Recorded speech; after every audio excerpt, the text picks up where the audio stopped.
Bobby Lashley got fired. Yes. The balls just keep on growing. The growth cannot be stopped right now. Yes, on Monday Night Raw, Adam Pearce fired Bobby Lashley. I was very much aware of Adam's balls. The gigantic, massive testicles. But you don't have to show them off like that. You don't have to rub these balls in our faces. Don't have to sit with these gigantic balls on our faces, Adam. And this may look very random to some of you. Not to me though, like I've said, I was aware of the balls. I knew it was coming. And I connected the dots. On Monday Night Raw, we saw a segment where The Miz claimed he has massive balls. To Adam, that's funny. He felt that competition. So he had to one-up The Miz. Oh, you have massive balls, The Miz. Okay, that's funny. Let me just... It started as a joke. And now, Adam's balls. Welcome back to another episode of Greatness of Raw. How are you guys doing today? I'm not doing very well, as you can probably tell. My voice sounds like a chainsaw, but I'm finally back and I'm excited to talk about Monday Night Raw. The show kicked off with a Women's Championship #1 contenders match, Alexa Bliss versus Bayley. Just before the match, we see Becky Lynch and she takes care of Damage Control, so the match is fair. Then we see Bianca Belair, so how fair is it really? Anyway, the match itself was fine. Obviously, there's a lot of tension between Bayley and Bianca Belair. I feel like the result of the match was pretty obvious. Not because, we saw Bianca Belair, but because we already seen Bayley versus Bianca. It's not that interesting anymore. So Bayley removed a turnbuckle, but Bianca was like, "Hey ref, the turnbuckle is off." Snitch. Snitch alert. I can't respect that. So she dropkicks Bayley out of the ring. The fight continues, but eventually Alexa Bliss managed to pick up the W. We will see Alexa Bliss versus Bianca Belair. Well, that's when it got interesting. Bianca wanted a handshake. Alexa wanted a hug, but then we see this. Yes. Uncle Howdy was like, "I cannot appropriate a relationship between two people who are not cousins. Uncle Howdy is the guy who doesn't respect it. It's supposed to be a relative that you marry," according to Uncle Howdy. So Alexa went for the sister Abigail, but then she was like, "No, what am I doing? That's not me." So she left the ring confused. So this is pretty interesting. Like I've said before, yes, I don't want to see Alexa Bliss and The Fiend or Bray Wyatt together. It basically ruined Bray Wyatt, so none of that. However, we need to address this. Alexa Bliss basically, even in kayfabe, ruined The Fiend. She killed him basically. So we can't just simply ignore that. We need to finish the storyline. Alpha Academy arrived to Monday Night Raw smelling like milk, and they saw AJ Styles and the OC laughing. Turns out they were laughing at the Alpha Academy because of the milk. And they set up a match between Chad Gable and AJ Styles. And the match was really, really fun to watch. Just two of the best in the ring. What else could you expect right here? I think especially right now with Chad Gable, whenever he's in the ring, he's like, "Yeah, I deserve to get that much TV time." And look at that finish, boy. Yes, AJ picks up the W, and that was basically it. Love to see it, man. Chad Gable getting so much TV time, being involved in that Kurt Angle segment. I love this. Johnny Gargano and Dexter Lumis don't know how to spend all the money, but then he got an idea. It's Christmas. So they decided to, give WWE fans the merchandise. They bought all the merchandise, they gave some to the fans, and then went to the ring. So we saw a pretty funny segment of them, giving all the merchandise, which is, of course, not the best television, but you get the point. It actually, had a purpose. The Miz attacked Dexter Lumis and Johnny Gargano. He stole the money, but then we saw Adam Pearce, and boy, them balls were showing. "Get back to the ring, Miz. Get back to the ring. You're not going to leave that money." And guess what? The Miz listened. He went back to the ring. No complaints here. I'm going back to the ring.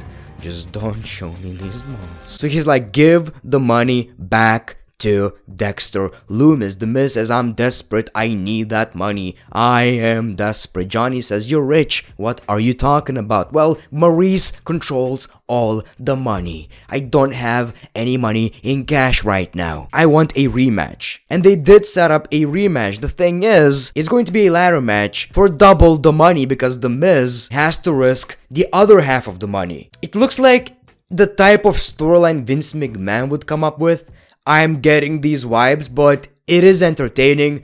I don't mind it. Another stipulation is, you gotta dress as an elf and, take pictures with the fans and give them merchandise and stuff, which The Miz actually did. He is desperate. Maurice controls the money. The balls ain't big, and that's why Adam got angry. He's like, you're comparing me to this guy right here? Then we saw the Street Profits and Akira Tozawa versus the Judgment Day. For whatever reason, I kinda like this pairing, of Akira Tozawa and the Street Profits. It's kinda funny to me. I'm glad Akira Tozawa can be more than a 24/7 championship segment. That's great. And even the match was fun to watch, that's what I got out of this match. Akira Tozawa was not used on Monday Night Raw in anything wrestling related, really. He was just chasing the championship, which was trash, and now we can see this guy is really, really fun to watch, and he can be in the ring with all of these main event guys. Now, of course, because of some shenanigans, the Judgment Day won, which is the right result, but the Street Profits and Akira Tozawa, I think that's kinda funny. We saw Candice LeRae versus Io Sky. We're kinda running into the same issue again. I feel like Candice LeRae cannot win any matches. It's like Triple H brought back so many superstars, but you can't push everyone at the same time, so some of these superstars are just there. So obviously Io Sky takes the W right here. This was hilarious. Elias says,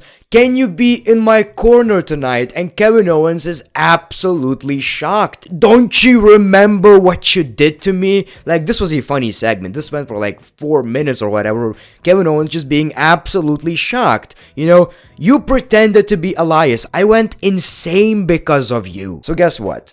Yes, Kevin Owens was not in Elias' corner. Elias performed a funny song written by Riddle, and then we saw Solo Sikoa versus Elias. The match was fun.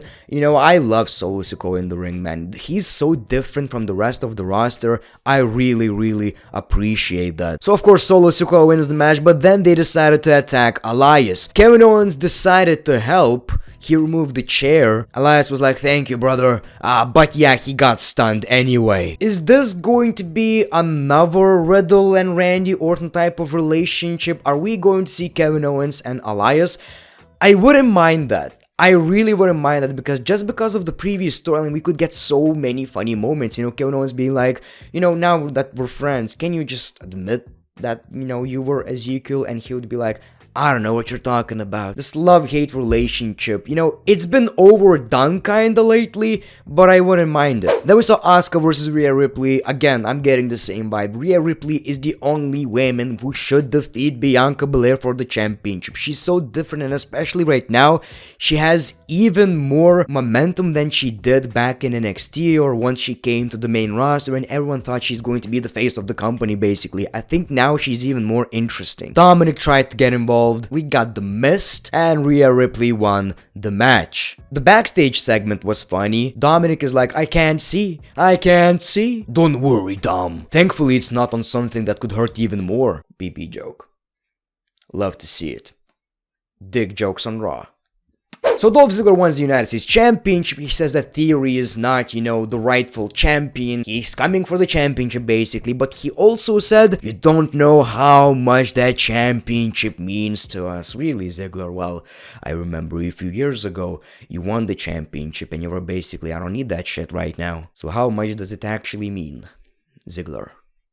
I don't know. And in the main event, we saw the #1 contenders match for the United States Championship. Bobby Lashley versus Seth Rollins. The match was fun. We already seen it. And again, you just gotta love the amount of love the United States Championship is getting lately. Obviously, it's kind of the main championship on Monday Night Raw right now because there's nothing else. So because they accidentally put down the referee, Bobby Lashley couldn't win the match because the count was way too late. Then we saw a catching pedigree and Seth Rollins wins the match. Obviously, Bobby Lashley is not happy. He blames the referees and then he accidentally, I believe, hit another referee. I assume he thought it's Seth Rollins. Adam Pearce is furious. Why? Why would you do this, Bobby? I have to do something about it right now. Bobby got pissed off and he pushed Adam Pearce. Adam had enough. "You're fired.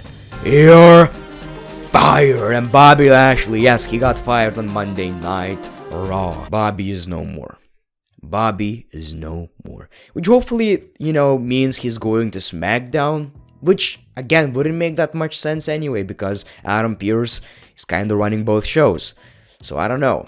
That kind of sucks. We'll see what happens, but I believe we are going to get many segments right now of Bobby Lashley just invading Monday Night Raw. Can't wait to see what's gonna happen next. This was an okay episode of Raw, because lately I felt like Raw was kind of losing it, it was really hard for me to get into it.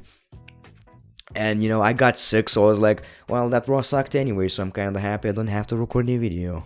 Anyway, decent episode of Raw. Can't wait for SmackDown. John Cena is returning at the end of the month. That's great, man. That's great. Thank you for watching The Great One. Peace, love, and hugs. It's been a pleasure.